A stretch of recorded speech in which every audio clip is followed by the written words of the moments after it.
pag nag-kiss na. Parang kailan lang eh, no? Melchor. Tumatambay lang dati. Nasa bus pa eh. Sabay pa natin sa bus eh. Sabay pa namin sa bus. Kinasal na. Okay, dito kasi mayroon tayong mayroon ditong dinagdag sila na giving me the pleasure and the privilege to announce there being, for the first time, Mr. and Mrs.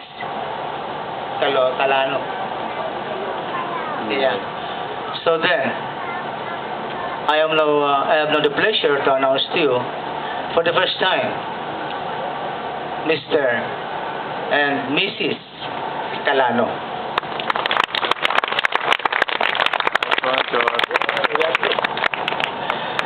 Okay, so the groom, kiss the bride. Woo! Woo!